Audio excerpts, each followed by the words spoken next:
되었습니다. 남북이 분단된 것은 하나님의 뜻이었습니다. 하나님께서 솔로몬과 그의 아들에게 내리신 징계였죠. 여로보암이 왕이 된 것은 하나님께서 허락하시고 세우신 것입니다. 또 하나님께서는 여로보암 왕에게 분명히 약속하셨습니다. 내가 너를 왕으로 세웠다. 너는 나를 따르면 너의 왕위가 계속되고 견고하게 될 것이다. 여로보암이 자신이 왕이 된 것은 하나님의 뜻이었고 또 하나님께서 약속하신 대로 하나님의 말씀을 계속 따르기로 결심했다면 그의 미래는 달라졌을지 모릅니다. 하지만 하나님의 은혜로 하나님의 뜻을 따라 왕이 된 여로보암은 하나님께 그의 마음을 집중하기보다는 자신이 이룬 왕권을 지키는 데만 관심이 있었습니다. 하나님의 뜻이 무엇인가 묻기보다는 어떻게 하면 이 불안한 왕권을 지킬 수 있을 것인가, 여기에 초점을 맞추다 보니 하나님의 뜻과는 정반대의 길로 가고 만 것이죠. 하나님이 은혜를 주시고 기회를 주셨는데 여로보암은 이것이 하나님으로부터 왔다는 사실을 망각하고 자신의 힘으로 자신의 방법으로 왕위를 지키는 데만 관심을 기울이고 힘을 쏟았던 것입니다. 그 첫 번째가 바로 예루살렘에 가서 제사를 드리던 백성들의 그 제사를 막은 것이었습니다. 그리고 그가 선택한 것은 자신의 뜻대로 제단을 세우고 또 제사장을 세우고 그리고 절기를 정한 것입니다. 이전의 왕들을 보면 특히 이제 다윗이나 솔로몬을 보면 성전을 짓고 제사를 드리는 모든 과정에서 하나님의 뜻을 철저히 따랐죠. 또 하나님의 뜻을 따르지 않을 때는 하나님께서 엄히 징계를 내리셨습니다. 모든 것을 하나님의 뜻을 따라서 했기 때문에 하나님께서 예루살렘 성전을 통하여 제사를 받으시고 또 은혜를 내리신 것입니다. 만약에 여로보암이 정말 하나님의 뜻을 따랐다면 하나님께 물었어야 합니다. 하나님 어떻게 할까요? 하나님의 뜻이 무엇입니까? 묻고 하나님께서 말씀하신 대로 그가 했어야 하는데 그가 하는 모든 과정에 하나님은 없습니다. 오직 자신만 있고 자신의 생각 또 자신을 돕는 사람들의 의견만 있었던 것이죠. 그래서 성전을 자기 마음대로 짓고 금송아지로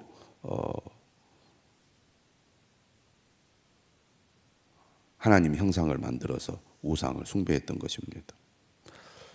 오늘 열왕기상 13장 1절에서 10절의 말씀을 보면 여로보암이 하나님께 제사를 드립니다. 1절이죠. 여로보암이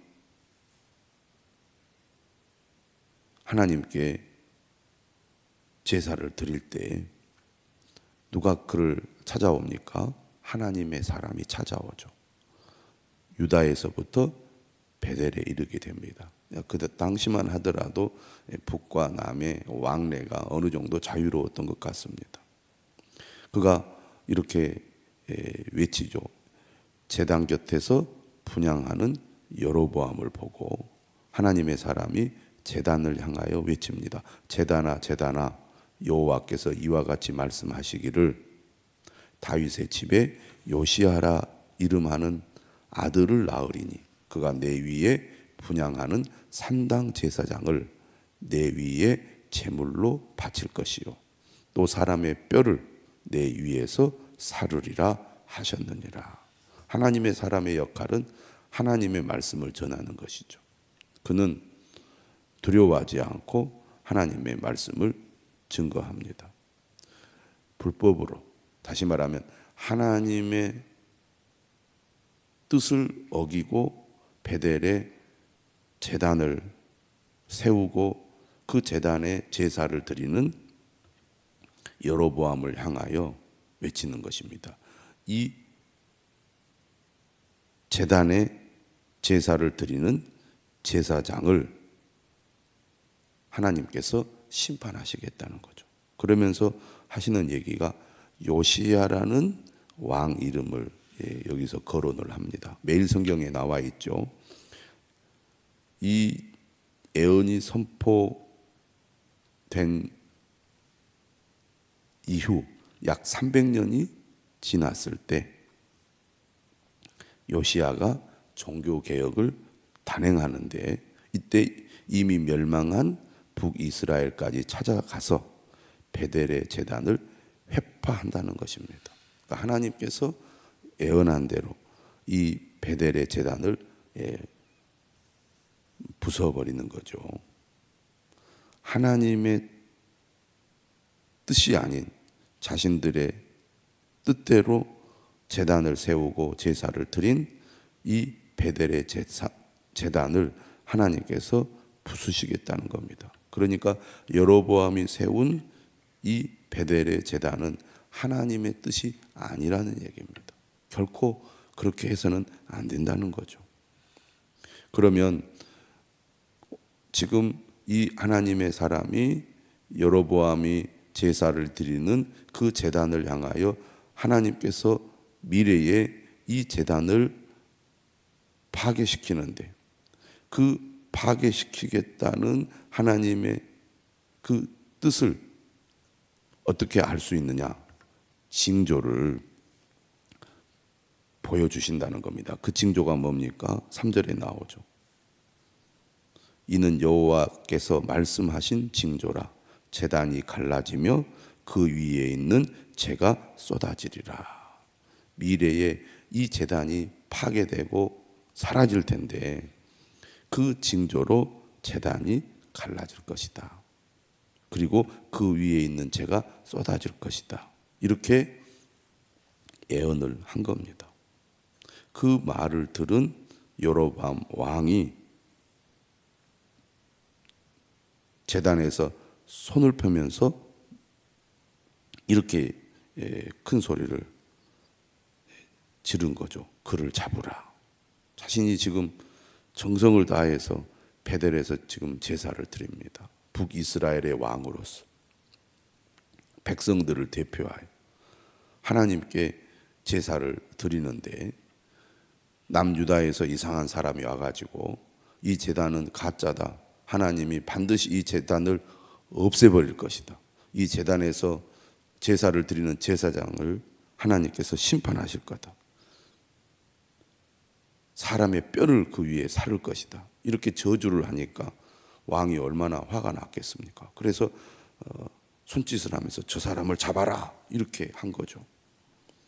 그런데 그렇게 손을 펴서 그를 잡으라 할 때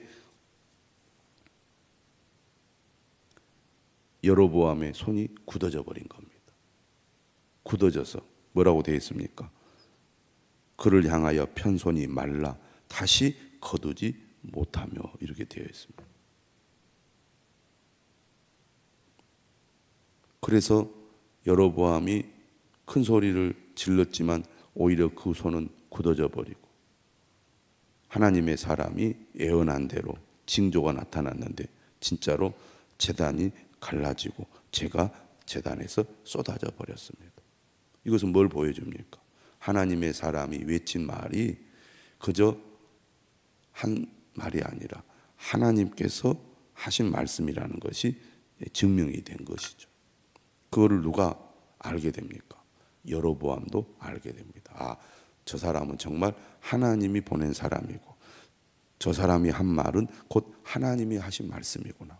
다시 말하면 여로보암이 행한 모든 일, 하나님과 관련한 모든 일들이 다 하나님께 잘못한 일이고 하나님께 죄를 범한 일이라는 것을 여로보암도 분명히 알게 되었을 것입니다. 그래서 6절에 보면 여로보암이 하나님의 사람에게 이렇게 말합니다. 청하건대 너는 나를 위하여 내 하나님 여호와께 은혜를 구하여 내 손이 다시 성하게 기도하라. 그가 하나님의 벌을 받아서 손이 말라 움직이지 못하게 되니까 도와달라고, 나를 고쳐달라고 요청을 하는 겁니다. 그때 하나님의 사람이 어떻게 하죠? 여호와께 은혜를 구했습니다. 그러자 왕의 손이 다시 성하여 전과 같이 되었습니다. 그러니까 굳어졌던 손이 정상으로 돌아온 거죠. 하나님께서 역사하셨다는 것을 그는 분명하게 경험을 했습니다.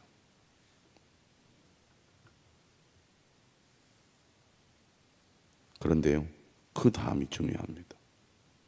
7절에 왕이 하나님의 사람에게 이르되 나와 함께 집에 가서 쉬라. 내가 네게 예물을 주리라. 자신의 병을 고쳐준 하나님의 사람에 대한 보답을 하겠다는 거죠. 여기까지는 좋습니다. 그런데 이 여로보암의 반응을 보면 그가 하나님 앞에 잘못한 것에 대한 회개가 없습니다. 아, 내가 하나님의 말씀을 귀담아 듣지 않았기 때문에 이런 일이 벌어졌구나. 내가 하나님 앞에 잘못했습니다. 회개하는 것이 전혀 없어요. 믿음 있는 사람들은 하나님의 말씀을 들었을 때 그것을 하나님의 경고로 알고 순종을 합니다. 그런데 믿음이 없는 사람들은 하나님의 말씀을 분별하는 능력이 없죠. 옳은 말을 하는 사람의 일을 막으려고 합니다. 그래서 하나님의 사람이 남유다에서 베델까지 와가지고 하나님의 뜻을 전하는데도 그가 하는 말을 못하게 막은 거예요.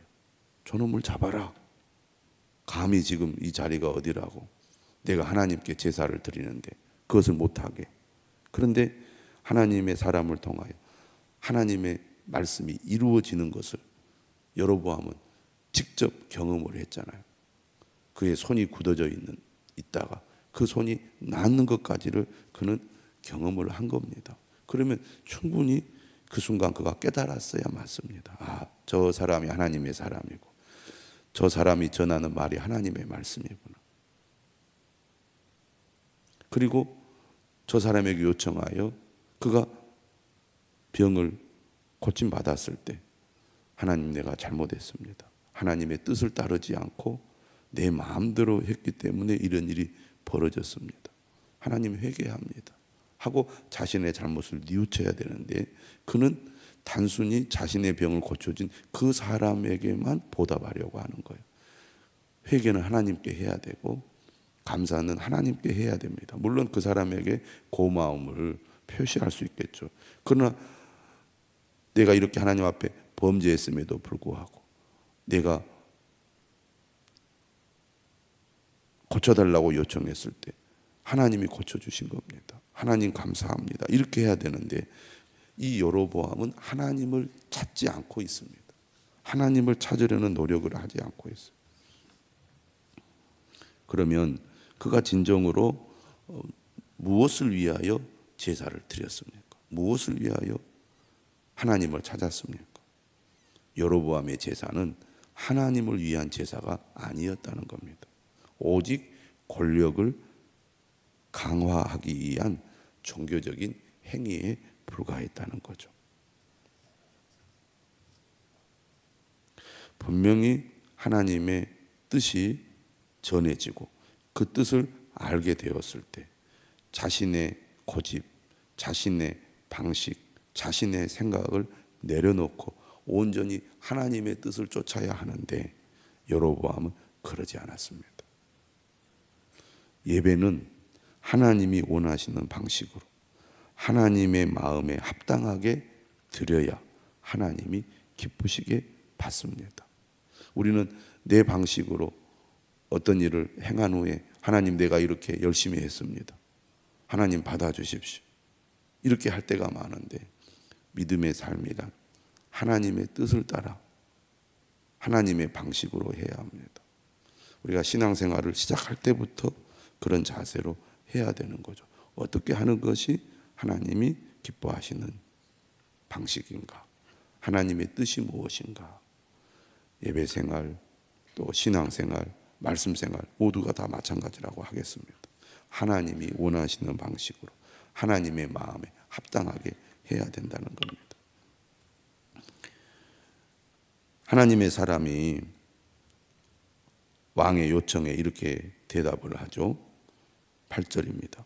왕께서 왕의 집 절반을 내게 준다 할지라도 나는 왕과 함께 들어가지도 아니하고 이곳에서는 떡도 먹지 아니하고 물도 마시지 아니하리니. 그가 호의를 베풀지만 하나님의 사람은 이것을 거부했습니다. 왜 그렇게 거부합니까? 9절. 이는 곧 여호와의 말씀이 내게 명령하여 이르시기를 떡도 먹지 말며 물도 마시지 말고 왔던 길로 되돌아가지 말라 하셨음이니이다. 하나님의 사람은 철저히 하나님의 명령을 따라 행동했습니다. 그는 자신의 안위나 평안함을 따르지 않았어요. 여로보암에게 가서 하나님의 말씀을 선포하는 것은 위험한 일입니다. 그러나 그는 하나님의 명령에 순종했죠. 두려움 때문에 하나님의 명령을 거절해서는 안 됩니다.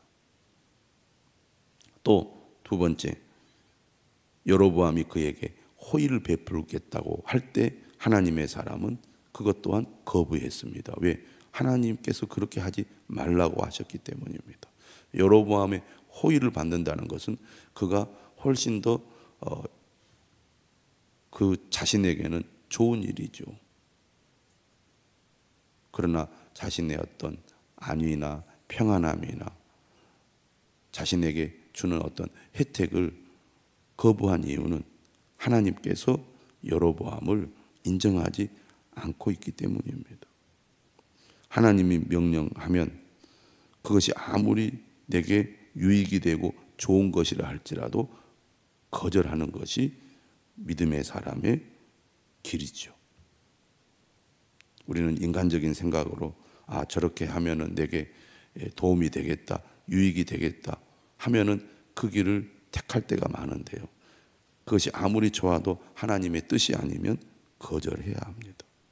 그래서 10절 다른 길로 가고 자기가 베델에 오던 길로 되돌아가지 아니하니라. 이러한 모습을 여로보암은 분명히 보았을 것입니다. 믿음의 사람은 어떻게 해야 되는지, 하나님의 사람은 어떻게 해야 되는지 그것을 보았다면 깨닫고 여로보암도 그 길로 갔어야 맞습니다. 여로보암도 하나님의 사람이죠. 하나님이 택한 사람입니다. 하나님이 세운 사람입니다. 뒤늦게라도 자신의 잘못을 깨닫고 하나님께로 돌이켰다면 그의 미래는 달라지지 않았을까요? 하나님의 말씀을 듣고도 하나님의 뜻을 알고도 깨닫지 못하고 여전히 하나님의 뜻을 따르지 않고 하나님과 반대되는 길로 간다면 소망은 없는 것이죠. 깨달으면 뉘우쳐야 되고 뉘우쳤다면 돌이켜야 되고 기회가 주어졌을 때 하나님의 뜻을 따르는 사람이 되어야